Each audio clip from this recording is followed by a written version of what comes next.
अस्सलाम वालेकुम and welcome back to the idea lab. मैं हूं आपकी होस्ट आइमा सैयद, एक पीएचडी स्कॉलर, एक मार्केटिंग स्ट्रेटेजिस्ट और एक बिजनेस फाउंडर। अब तक इस चैनल पर आपके लिए ऐसी बिजनेस वीडियोस बनाई हैं जिनमें आप सीख सकते हैं कि 3,000 से 10,000 रुपए में कारोबार कैसे शुरू किया जाता है, क्लाइंट्स को चीज़ें कैसे पहुंचाई जाती हैं और अच्छा मुनाफा कैसे बनाया जाता है। इन तमाम बिजनेस आइडियाज़ को आपके लिए प्लेलिस्ट में शामिल करके आपके लिए फ्री ऑफ कॉस्ट अवेलेबल किया गया है ताकि आप अपना हलाल कारोबार शुरू कर सकें। इसके अलावा हम ये देखते हैं कि जो कंपनीज बाहर मौजूद हैं यानी इंटरनेशनली काम कर रही हैं या पाकिस्तान में हैं, वो किस प्रोडक्ट या सर्विस का बिजनेस करती हैं और कैसे मिलियन बिलियन ट्रिलियन रुपीस कमा रही हैं, और हम उसको अगर स्मॉल स्केल लेवल पे शुरू करना हो तो कैसे कर सकते हैं। इसके अलावा हम ये भी देखते हैं कि जो कंपनीज पाकिस्तान स्टॉक एक्सचेंज पे मौजूद हैं वो अपने शेयर्स जो आपको देती हैं, आप उसमें एज एन इन्वेस्टर कैसे छोटी सी अमाउंट देकर भी उस कंपनी की ऑनरशिप कैसे हासिल करते हैं, आपके पैसे गवर्नमेंट कैसे सेफ रखती है, और फिर वो कंपनीज जब बिजनेस करती हैं तो उसके इवज उनको जो मुनाफा मिलता है उसके थ्रू आप डिविडेंड, कैपिटल गेन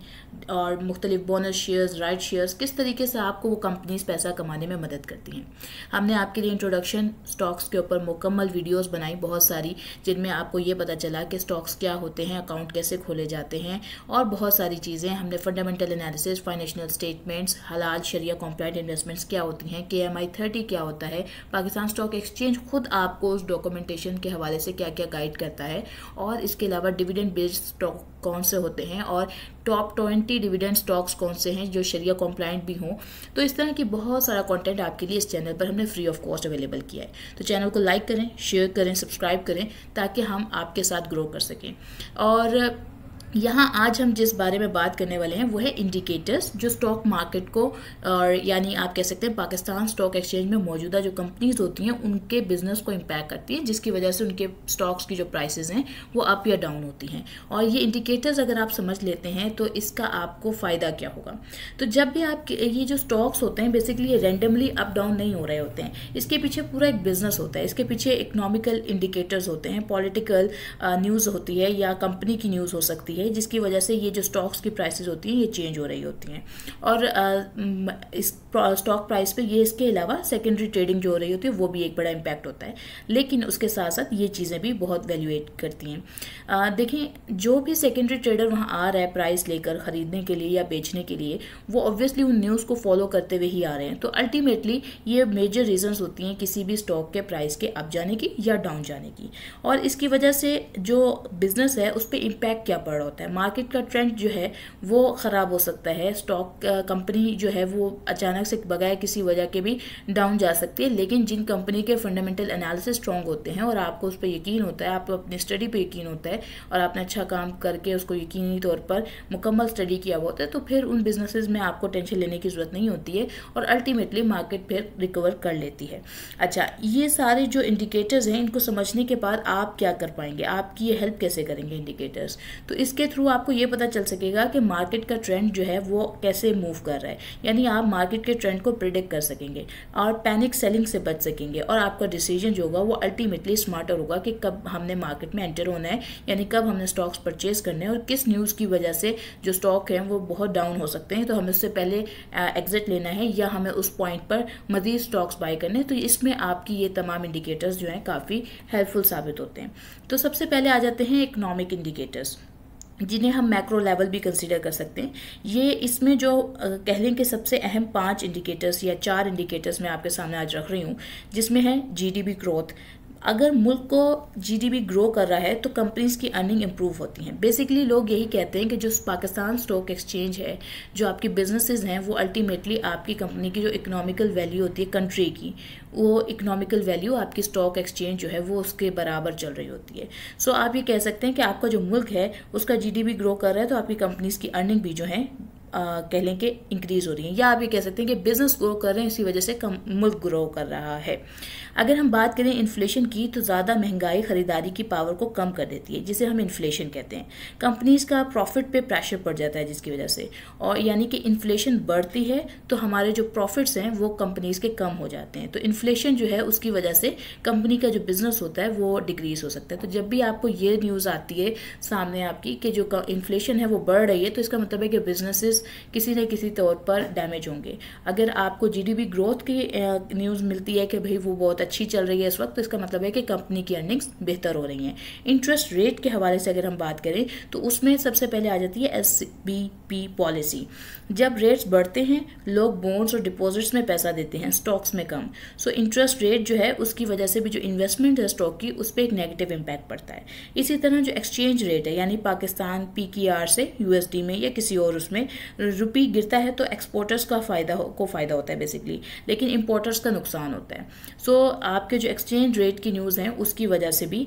आपके स्टॉक के ऊपर एक नेगेटिव इम्पैक्ट भी आ सकता है, और बाज़ औक़ात ये पॉजिटिव इम्पैक्ट का भी जरिया बनता है जब आपकी पाकिस्तान के रुपये की वैल्यू इंक्रीज़ होती है। जैसे अभी रिसेंटली हमने सुना कि पाकिस्तानी रुपये की वैल्यू इंक्रीज़ हुई थी, तब ऑब्वियसली मार्केट पॉजिटिव ट्रेंड पे है, पिछले 2-4 दिन से अच्छे रिजल्ट्स भी दे रही है। सो इस तरह की न्यूज़ जो होती हैं वो आपके स्टॉक्स को गिरा सकती हैं या बहुत ज़्यादा बूम दे सकती हैं। अगर हम बात करें पॉलिटिकल और पॉलिसी इंडिकेटर्स की, तो ये दूसरा और अहम इंडिकेटर कंसीडर किया जा सकता है। यानी ये सारे जो मुख्तलिफ आप कह लें ABCD, ये तमाम मिलकर ये पॉलिटिकल और पॉलिसी इंडिकेटर्स आपके सामने मौजूद हैं। अगर हम बात करते हैं गवर्नमेंट स्टेबिलिटी की, अगर सियासत में अनरेस्ट हो तो मार्केट को ख़तरा रहता है, क्योंकि देखें अगर आपकी पॉलिटिकल स्टेबिलिटी नहीं है तो आपकी पॉलिसीज़ चेंज हो सकती हैं या किसी न किसी बिजनेस को डैमेज हो सकता है, जिसकी वजह से जो लोग बाहर आउट ऑफ द कंट्री से इन्वेस्टमेंट कर रहे होते हैं वो भी रुक जाते हैं, और जो विद इन कंट्री भी होते हैं वो भी अपने स्टॉक्स को बाय करने के बजाय अपनी अमाउंट को लिक्विडिटी में रखना बेहतर समझ रहे होते हैं। तो जब गवर्नमेंट अनस्टेबिलिटी आती है तो अल्टीमेटली स्टॉक्स के अंदर भी अनसर्टेनिटी उतनी ही आ जाती है। और अगर हम देखते हैं कि बजट एंड टैक्सेस की बात देखते हैं तो सब्सिडी ना आए टैक्सेस सीधा सेक्टर्स पे असर करते हैं। तो बजट और टैक्स पॉलिसीज़ उनको बहुत ज़्यादा ज़रूरी होता है आपको मॉनिटर करना, और जब वो आती हैं तो फिर उससे पता चलता है वो आपको जो बजट अगर आपका अच्छा आया तो अल्टीमेटली अगर वो बिज़नेस को प्रेफर कर रहा है, वो उनके लिए ऑयल एंड गैस की अच्छी पॉलिसीज़ आई हैं या कुछ भी इस तरह से, तो एनर्जी के हवाले से अच्छी पॉलिसी आई हैं, तो वो मल्टीपली बिजनेसेस को फ़ायदा देते हैं जो प्रोडक्ट बेस होते हैं। जो सर्विस बेस हैं अगर वो पॉलिसीज़ उनके लिए कोई टैक्स वगैरह के हवाले से कह लें कि फ़ायदे की कोई चीज़ आई है, तो अल्टीमेटली ये नेगेटिव एंड पॉजिटिव दोनों में जा सकता है डिपेंडिंग ऑन कि बजट क्या आया है और टैक्स पॉलिसी क्या आई है। अगर हम IMF के प्रोग्राम्स की और एक्सटर्नल लोन्स की बात करें तो जब भी IMF की डील हो जाए तो इन्वेस्टर का कॉन्फिडेंस बढ़ जाता है कि अब मुल्क के अंदर एक स्टेबिलिटी रहेगी, इंटरेस्ट रेट भी क्योंकि उसकी वजह से कम हो जाता है और टैक्सेस पे भी कंट्रोल रहता है। और सब इसमें जब IMF का आपको लोन मिल जाता है तो जो आपका इनफ्लो स्टेटमेंट होती हैं, मतलब आपको जो कैश बैलेंस आपने रखना होता है एज अ कंट्री, जो आपके अकाउंट्स में बैलेंस होना चाहिए एक मुल्क के, तो वो बड़ा एक कह लें कि मेंटेन्ड रहता है। तो IMF के प्रोग्राम्स का जब भी आपको लोन की न्यूज़ आती है तो आपके मार्केट ने अपसाइड ट्रेंड करना होता है। अगर हम बात करते हैं रेगुलेटरी चेंजेस के, तो जैसे SECP या SBP के नए रूल्स ये बैंक्स को कंपनीज को इम्पैक्ट कर सकते हैं। तो जो रेगुलेटरी चार्ज चेंजेस हैं उसमें सबसे पहले जो है वो बैंकिंग सेक्टर जो है वो इम्पैक्ट में आते हैं। तो ये पॉलिटिकल और पॉलिसी इंडिकेटर्स की हमने बात करी। इसी तरह हम सेक्टरल इंडिकेटर्स की बात देखते हैं। हर सेक्टर अपने अलग इंडिकेटर्स के साथ मूव करता है। अगर हम बात करें बैंक्स की, तो बैंक्स को जो इंडिकेटर्स इम्पैक्ट दे सकते हैं वो है इंटरेस्ट रेट का चेंज होना और लोन्स की रिकवरी। अगर ऑयल एंड गैस के हवाले से बात करें तो ऑयल की जो प्राइसेस हैं या गैस के जो टैरिफ्स हैं वो जो हैं इसको ऑयल एंड गैस सेक्टर को डैमेज कर सकते हैं या उसको फ़ायदा पहुंचा सकते हैं डिपेंडिंग ऑन के क्या चेंजेस आ रहे हैं। और सीमेंट के हवाले से बात करें तो कंस्ट्रक्शन की डिमांड और कॉल की प्राइस, तो ये सीमेंट के हवाले से आपने इन पैरामीटर्स को देखना होता है। और फर्टिलाइज़र के हवाले से आपने यूरिया प्राइस, गैस सप्लाई और सब्सिडीज़ को देखना होता है। और टेक्नोलॉजी के हवाले से आपने एक्सपोर्ट की डिमांड को और डॉलर के रेट को देखना है। तो यानी अगर आपने किसी बैंक के अंदर इन्वेस्ट कर रखा है तो अब आपको ज़रूरत नहीं होगी कि आप ऑयल प्राइसेस चेक कर रहे हो। अगर आप बैंक को देख रहे हैं तो उस वक्त में आपको इंटरेस्ट रेट को और लोन्स की रिकवरी को देखना है। अगर आप ऑयल एंड गैस को देख रहे हैं तो फिर आपको गैस के टैरिफ्स और इन चीज़ों में देखना है। सो ये आपके पास एक अच्छी गाइडलाइन है कि आप जिस भी सेक्टर में इन्वेस्ट कर रहे हैं उसके हवाले से आप रेलिवेंट न्यूज़ को सर्च कर सकते हैं और वो देख सकते हैं कि उसमें क्या नेगेटिव पॉइंट आया है, कोई पॉजिटिव पॉइंट आया है, तो उसके हिसाब से आप अपनी इन्वेस्टमेंट को प्लान कर सकते हैं। अगर हम बात करें कंपनी स्पेसिफिक इंडिकेटर्स की, तो इसमें हमारे पास जो अर्निंग रिपोर्ट्स होती हैं जिसमें हम EPS हो गया, प्रॉफिट और मार्जिन्स के बड़े फैक्टर्स हैं, ये अर्निंग रिपोर्ट्स जो हैं वो आपके लिए बहुत अहम होती हैं जो किसी भी कंपनी की आती हैं, क्योंकि यहाँ से आपको पता चलता है कि कंपनी की जो इनकम रेशोज़ हैं, या उसने अगर कहीं नॉन शरिया कंप्लाइंट इन्वेस्टमेंट कर रखी है, अगर वो शरिया कंप्लाइंट कंपनीज हैं, उनकी कहीं और इनकम है, तो आपने किस तरीके से अपने प्रॉफिट्स को, अपने डिविडेंड प्योरिफिकेशंस को करना है, आपने किस तरीके से अपने कैपिटल गेन के ऊपर प्योरिफिकेशंस को करना है। सो अर्निंग रिपोर्ट्स जो हैं उससे आपको ये भी पता चलता है कि कंपनी प्रॉफिट में जा रही है, लॉस में जा रही है, कंपनी ने अपनी कोई नई एसेट्स बनाए हैं या नहीं बनाए हैं, फिजिकल एसेट्स कितने मौजूद हैं, और कंपनी ने अपनी नई इन्वेस्टमेंट्स कहाँ करी हैं। तो ये सारी चीज़ें आपको इससे पता चलती हैं, और फ्यूचर का जो ग्रोथ पर्सपेक्टिव है वो भी आपको उनकी अर्निंग रिपोर्ट से मिलता है। अगर हम बात करें डिविडेंड की, तो कंपनीज जो स्ट्रॉन्ग डिविडेंड देती हैं उनकी डिमांड ज़्यादा रहती है हमेशा, क्योंकि लोगों को पता होता है कि ये कंपनीज डिविडेंड देती हैं, तो उनकी वो ज़्यादा, अगर कह लें कि ओवर हाइप भी हुए में हैं स्टॉक्स और बहुत ज़्यादा लेवल पे भी बिक रहे हैं, तब भी लोग उनको ख़रीदना पसंद करते हैं और उनको होल्ड करना पसंद करते हैं, क्योंकि हमारे यहाँ पाकिस्तान में पर्टिकुलरली डिविडेंड के हवाले से ज़्यादा उसको, उन कंपनीज़ को अच्छा समझा जाता है जो डिविडेंड दे रही हूँ। अगर हम एक्सपेंशन प्लान्स की बात करें, तो नए प्रोजेक्ट्स का मतलब होता है कि ग्रोथ अपॉर्चुनिटीज़। अगर किसी कंपनी ने ये अनाउंसमेंट दी है कोई PDF के थ्रू, मतलब जो उनकी डॉक्यूमेंटेशन आई है अगर कोई, कि वो कोई नया प्रोजेक्ट शुरू कर रहे हैं या कोई नई कोलैबोरेशन कर रहे हैं, सो अल्टीमेटली उसकी जो है प्रॉफिट्स जो हैं वो बढ़ेंगे। और अगर वो डिविडेंड पेइंग कंपनी थी, तो उसका मतलब ये भी हो सकता है कि उसकी एक्सपेंशन हुई है, तो वो अपने प्रॉफिट्स होगा उसको री इन्वेस्ट करेगा, तो हो सकता है वो उस साल में डिविडेंड अनाउंस ना करे। तो जब भी एक्सपेंशन आती है उसमें डिविडेंड पे इम्पैक्ट नेगेटिव पड़ सकता है, लेकिन लॉन्ग टर्म के लिए ये एक अच्छा प्लान हो सकता है, क्योंकि इससे प्रॉफिट ज़्यादा जनरेट होंगे और फ्यूचर में डिविडेंड भी ज़्यादा हो सकता है और कैपिटल गेन भी। तो लॉन्ग टर्म के लिए ये आइडिया और ये न्यूज़ जो होती है वो बहुत पॉजिटिव होती है। डेट लेवल्स की बात की जाए, तो ज़्यादा कर्जा जिस भी कंपनी ने ले रखा होगा वो ऑब्वियसली रिस्की होगा और नॉन शरिया कंप्लाइंट भी होगा, और मैं नॉन शरिया कंप्लाइंट पे आपको प्रेफर नहीं करती कि आप उस तरफ मूव करें कभी भी। और अगर हम कॉर्पोरेट गवर्नेंस की बात करें, तो ट्रांसपेरेंट कंपनीज जो होती हैं इन्वेस्टर्स को हमेशा अट्रैक्ट करती हैं, तो यानी ऑडिट वगैरह हो गई या ये सारी चीज़ें कंपनी की, इन चीज़ों को भी आपको देख लेना चाहिए इन पैरामीटर्स के अलावा। अगर हम बात करें मार्केट सेंटिमेंट की कि ये इंडिकेटर्स कौन से होते हैं, तो ये बहुत अहम इंडिकेटर्स होते हैं, क्योंकि इसमें अगर हम बात करें इन्वेस्टर कॉन्फिडेंस की, तो जब लोग पॉजिटिव होते हैं तो डिमांड बढ़ रही होती है। अगर फॉरेन पोर्टफोलियो इन्वेस्टमेंट हो रही है, यानी बाहर के इन्वेस्टर पैसे लगाते हैं, तो लिक्विडिटी आती है। इसी तरह ट्रेडिंग वॉल्यूम्स जो है, ज़्यादा वॉल्यूम्स का मतलब होता है कि ज़्यादा स्ट्रॉन्ग ट्रेंड। अगर आप चाहते हैं कि मैं आपको वॉल्यूम के हवाले से बताऊँ कि वॉल्यूम किस तरीके से आपके प्राइस को डिसाइड करता है, आप किस तरह वॉल्यूम को देख कर ये प्रिडिक्ट कर सकते हैं कि ये जो मार्केट है वो अब अपसाइड पर ट्रेंड करने वाली है या नहीं, या आपका स्टॉक, मतलब ये राइट टाइम है अपने स्टॉक्स को लॉन्ग टर्म के लिए होल्ड करने का या नहीं। सो उसके ऊपर भी एक वीडियो मैं आपके लिए ला सकती हूँ। इसी तरह अगर आप मार्केट इंडेक्स, हमने KMI 30 के ऊपर आपके लिए बहुत अच्छा कंटेंट बनाया, अगर आप KMI ऑल पे देखना चाहते हैं, KSE 100 पे देखना चाहते हैं, तो इंशाअल्लाह हम उस पर भी आपके लिए अच्छा कंटेंट प्रोवाइड करेंगे अगर आप कमेंट डाउन करेंगे तो। अच्छा, अगर हम बात करते हैं ग्लोबल इंडिकेटर्स की, तो पाकिस्तान की मार्केट जो है वो ग्लोबल फैक्टर से भी अफेक्ट होती है। अगर हम बात करें इसमें ऑयल प्राइसेस की, तो बैरेंट ऑयल का इंक्रीज इंपोर्ट बिल और एनर्जी स्टॉक्स दोनों को इम्पैक्ट कर रहा होता है। इसी तरह US इंटरेस्ट रेट जो हैं, FED के डिसीजंस ग्लोबल फ्लोज चेंज करते रहते हैं। इसी तरह जो रीजनल मार्केट है, इंडिया, चाइना और एशिया मार्केट्स के ट्रेंड भी स्पिल ओवर होते रहे। अगर हम बात करें जियो पॉलिटिक्स की, तो वार्स, सैंक्शंस या कन्फ्लिक्ट हमारी मार्केट को डायरेक्टली इम्पैक्ट कर रहे होते हैं। सो जब भी ग्लोबल इंडिकेटर्स चेंज होते हैं, तो वो अल्टीमेटली हमारी मार्केट को डैमेज कर सकते हैं या फ़ायदा पहुंचा सकते हैं। साइकोलॉजिकल और बिहेवियरल इंडिकेटर्स की बात करें, तो एक और हिडन फैक्टर है, यानी कि जो हमारे पास बिहेवियरल कह लें इंडिकेटर है, वो मौजूद होता है, जिसमें हम न्यूमर्स या सोशल मीडिया ट्रेंड्स जो हैं, बाज़ लोग ग्रुप्स बना के व्हाट्सएप ग्रुप्स में आपको कहते हैं कि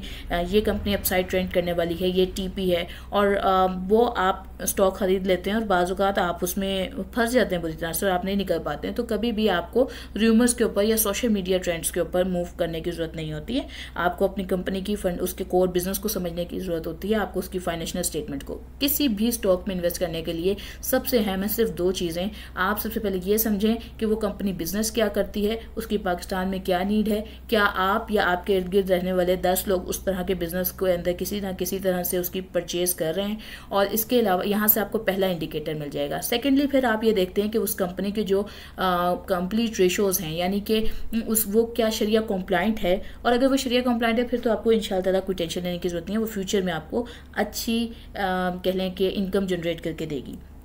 और इसके अलावा जो मेंटालिटी है ना इन्वेस्टर्स की कि वो सिर्फ यहाँ पर डे ट्रेडिंग के लिए या स्विंग ट्रेडिंग के लिए आते हैं, सो ये भी बहुत डैमेज करती है। इसी तरह जो बिग प्लेयर्स होते हैं वो मार्केट में एकदम से बहुत सारे स्टॉक्स बाय करके एकदम से ड्रॉप कर देते हैं, तो उसकी वजह से भी बाज़ औक़ात लिटिल अनस्टेबिलिटी मार्केट में देखी जाती है। और उसके साथ ही जब बिग प्लेयर्स मार्केट में कोई इन्वेस्टमेंट करते हैं और वो लॉन्ग टर्म के लिए होल्ड कर रहे होते हैं, तब पैनिक सेलिंग देखी जाती है लोगों को, या पैनिक बाइंग देखी जाती है, और स्टॉक जो है वो ओवर परचेज हो जाता है। फिर ऑब्वियस जब भी किसी स्टॉक ने अपनी वैल्यूएशन के मुकाबले में ओवर जाना है, यानी उसकी प्राइस अपनी 2 रुपये की थी लेकिन आपने उसको ओवर बाय किया, और क्योंकि एक बिग प्लेयर आया उसकी देखा देखी बाकी लोगों ने खरीदा और वो उसकी प्राइस अगर 6 रुपये पहुंच गई है, तो अल्टीमेटली उसने नीचे आके 2 रुपये पे या 3 रुपये पे अगेन स्टैंड करना है। तो इन चीज़ों को भी आपको देखना होगा। अगर हम इन तमाम चीज़ों को एक छोटी सी एग्जांपल के ज़रिए समझें कि 2022 में KSE 100 नीचे गया था, वजह ये थी कि SBP ने इंटरेस्ट रेट 21 तक बढ़ा दिया था, यानी इकोनॉमिकल इंडिकेटर आया था। IMF प्रोग्राम्स डिले हो गए थे, यानी पॉलिसी का इम्पैक्ट भी आया था, और जो USD डॉलर था वो 280 के करीब गिर गया था, करेंसी का भी जो फ़र्क है वो पड़ा था। इन तमाम चीज़ों ने मिलकर मार्केट के सेंटीमेंट को नेगेटिव कर दिया था और इंडेक्स क्रैश हो गया था। लेकिन क्या PSX बंद हुआ? नहीं हुआ। ऑब्वियसली उसने उस जगह से सस्टेन किया। अगर हम 5 साल के अंदर देखें तो ये वो एरा था जब PSX के प्रॉफिट्स नहीं थे, और जिन लोगों ने उस टाइम पे पैनिक सेलिंग में अपने स्टॉक्स को बेचा, तो वो अल्टीमेटली लॉन्ग टर्म के अंदर जो बेटर बेनिफिट्स आए उसके बाद उनको गेन नहीं कर सके। और अगर हम बात करें कि आप इन इंडिकेटर्स को ट्रैक कैसे करेंगे, तो मेरा मशवरा आपको ये है कि आपको पॉलिसीज़ को देखना चाहिए, जो SBP मॉनेटरी पॉलिसीज़ हैं उनको देखना चाहिए, पाकिस्तान और USD एक्सचेंज रेट जो चल रहा है आपको वो देखना चाहिए, international oil and coal prices जो हैं आपको उनको मॉनिटर करना चाहिए, और ऑब्वियसली अगर आपने किसी पर्टिकुलर सेक्टर में इन्वेस्ट कर रखा है तो फिर आप उससे रेलेवेंट इन्फॉर्मेशन देखेंगे, और कंपनी अर्निंग्स अनाउंसमेंट्स पे तो आपको ज़रूर उनको रीड करना चाहिए, उनकी क्या नई इन्वेस्टमेंट्स आ रही हैं उनके ऊपर आपकी पूरी कहने की नज़र होनी चाहिए, और PS इंडेक्स और सेक्टर वाइज वॉल्यूम्स क्या जा रहे हैं वो भी एक बहुत बड़ा इंडिकेटर होते हैं। अगर मैं आज की वीडियो के हवाले से फाइनल टेक अवेज की बात करूं तो मैक्रो इंडिकेटर्स में आपके पास GDP, इन्फ्लेशन, SPP रेट्स आ जाते हैं। सेक्टर इंडिकेटर्स के हवाले से ऑयल, सीमेंट, फर्टिलाइज़र और की जो ट्रिगर्स हैं वो आपके पास आ जाते हैं। कंपनी इंडिकेटर्स में अर्निंग्स, डिविडेंड, डेट आ जाता है, और ग्लोबल एंड पॉलिटिकल इवेंट्स के हवाले से स्मार्ट इन्वेस्टमेंट वही कर पाएगा जो आप इन तमाम इंडिकेटर्स को ट्रैक कर रहा होगा और उसके हिसाब से अपना पोर्टफोलियो डिज़ाइन कर रहा होगा। तो उम्मीद करती हूँ आपको आज ये तमाम लेयर्स जो हैं वो समझ आई होंगी, और आपने वीडियो को लाइक किया है, शेयर किया है, सब्सक्राइब किया है, और आप कोई कॉन्सेप्ट समझना चाहते हैं, आप किसी पैरामीटर को देखना चाहते हैं, और आप KMI ऑल के ऊपर कोई वीडियोज़ देखना चाहते हैं, या KSE 100 के हवाले से कुछ जानना चाहते हैं, या किसी पर्टिकुलर कंपनी के बिजनेस को समझना चाहते हैं, तो आप मुझे कमेंट डाउन कर सकते हैं। हम उसके ऊपर आपके लिए ब्रीफ वीडियो लाएंगे। और आज के लिए लेती हूँ मैं अलविदा। मुझे दुआ में याद रखिएगा। अस्सलाम वालेकुम।